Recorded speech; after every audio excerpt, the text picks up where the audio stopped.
महाविकास आघाडीतला प्रमुख पक्ष आहात, तुम्ही या सगळ्या घडामोडींकडे कसं बघताय? तुमच्या पक्षाची भूमिका काय आहे? तर माझ्या पक्षाची भूमिका ही अगदी सुरुवातीच्या काळापासून म्हणजे जेव्हा पहिल्यांदा मनसे आणि शिवसेना एकत्र आली त्या मराठीच्या मुद्द्यापासून आम्ही मनसेसोबत आहोत ही स्टिक आहे. परंतु आत्ता जो मध्यंतरीच्या कालावधीमध्ये ह्या नगरपंचायती नगर परिषदेच्या निवडणुका कॉल झाल्यानंतरनं जो काही राष्ट्रवादी काँग्रेसमध्ये ट्विस्ट तयार झाला, ह्याच्या ट्विस्टचं उत्तर त्यांनी द्यावं.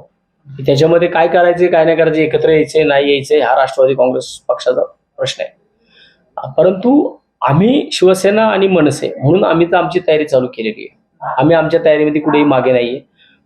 ज्या पद्धतीने निवडणूक होतील त्याला आम्ही सामोरे जायला तयार आहोत. त्यामुळं अगदी सुरुवातीच्या काळापासून ते आत्तापर्यंत आम्ही मनसेसोबत आमची बोलणी चालू आहेत. आणि त्यामुळं ह्या निवडणुकीला आम्ही दोघं म्हणून तर सामोरे जायला तयार आहोत. आता राष्ट्रवादीच्या भूमिकेबद्दल जशी संदिग्धता आहे तर त्याच पद्धतीनं काँग्रेसच्या भूमिकेबाबतही संदिग्धता आहे. तुम्ही सुद्धा कॅल्क्युलेशन करताना काँग्रेसला बाहेर ठेवून तुम्ही कॅल्क्युलेशन केलंय. तुम्ही काँग्रेसच्या भूमिकेकडे कसं बघताय? नाही, काँग्रेसनी जी भूमिका आत्ता मांडली आहे की त्याच्यामध्ये त्यांना सत्याच्या मोर्चाला मनसे चालती किंवा ज्या काही प्रेस कॉन्फरन्स ह्या वोट चोरीच्या विरोधात होतात त्याच्यामध्ये त्यांना मनसे चालती. मग निवडणुकीच्या काळामध्ये त्यांना मनसे का चालत नाही? पण ज्या वेळेस हे मोर्चे निघाले, ह्या मिटिंग झाल्या वोट चोरीच्या, त्यावेळेसच त्यांनी वेगळी भूमिका का नाही घेतली? आता निवडणुका समोर आल्यानंतर जर तुम्ही वेगळी भूमिका घेत असता म्हणजे हे सगळं संशयास्पद आहे की प्रत्यक्षामध्ये नक्की काँग्रेसचं चाललंय काय ते काँग्रेसच्याच लोकांना पुण्यामध्ये कळायला तयार नाहीये. त्यामुळे मला वाटतं की पुण्यामधल्या काँग्रेसची जर तुम्ही भूमिका विचारताल तर पुण्यामधल्या काँग्रेसला हे महाविकास आघाडीमध्ये राहायचंय. महाविकास आघाडीमधनं त्यांना निवडणुका लढायच्या, परंतु त्यांचं विषय त्यांचा मार्गीच लागत नाही. त्यामुळे आम्ही काँग्रेसला साईड ट्रॅक करून आम्ही आमच्या पद्धतीने आम्ही चाललो. तुमच्या या दोन्ही पक्षांच्या शहराध्यक्षांशी संवाद सुरू आहे का? आणि त्यांच्या मनात काय सुरू आहे? तुमच्या दोघांच्या दोन पक्षांचं काय सध्या सुरू आहे? मी आता तर माझं तर डिरेक्टली मनसे सोबत आत्ता बोलत संजय मोरे आणि गजानन थरपुडे हे शहराध्यक्ष लेवलला ते बोलत आहेत. परंतु मुख्य निवडणूक समन्वयक म्हणून येणाऱ्या 1-2 दिवसामध्ये माझी प्रत्यक्षात भूमिका किंवा माझं मनसे सोबत बोलणं होईल.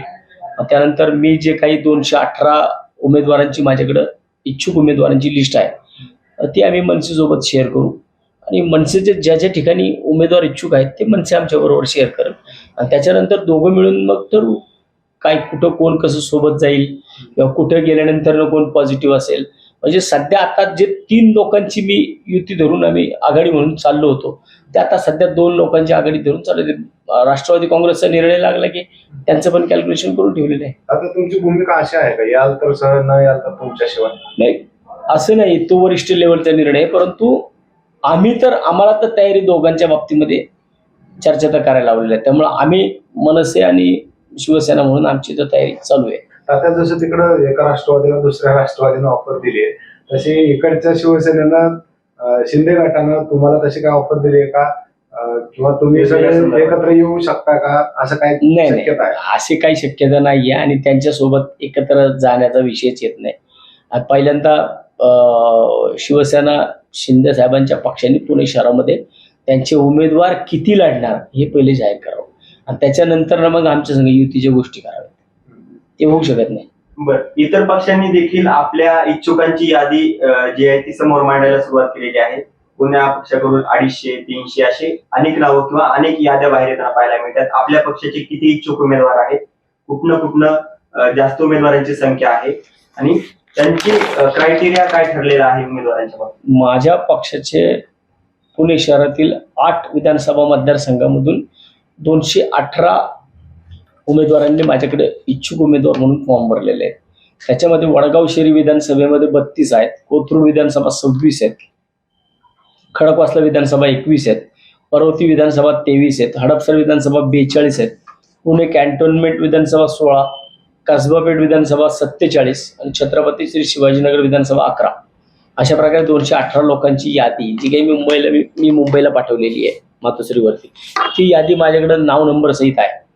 आणि त्याच्यामध्ये क्रायटेरिया करत असताना आम्ही अगदी ज्या मीटिंग्स आमच्या पार पडतात त्या प्रत्येक मीटिंगला कोण कोण उपस्थित राहतंय, ती मीटिंग कोण किती सिरियसली घेतंय याची सुद्धा आम्ही सगळ्या क्रायटेरिया लावलेले आहेत. या अगदी आम्ही हजेरी घेण्यापर्यंत आमची तयारी असते. आतापर्यंत प्रत्येक मीटिंगला किती जण उपस्थित राहिले त्यांची हजेरी सुद्धा मी त्याच्यामध्ये धरलेली आहे.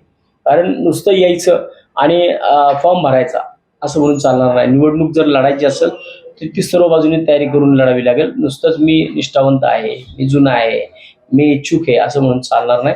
तर त्याच्याबरोबर त्याला महानगरपालिकेचा किती अभ्यास आहे, महानगरपालिकेचे बजेट मी प्रत्येक उमेदवारापर्यंत पोहोचवलेले आहे, त्या बजेटमध्ये त्यांनी किती फॉलोअप केला आहे, त्या बजेटमध्ये त्यांनी सहाय्यक आयुक्तांपर्यंत पत्र दिलीत का, या सगळ्या विषयांचा आम्ही फॉलोअप घेतो.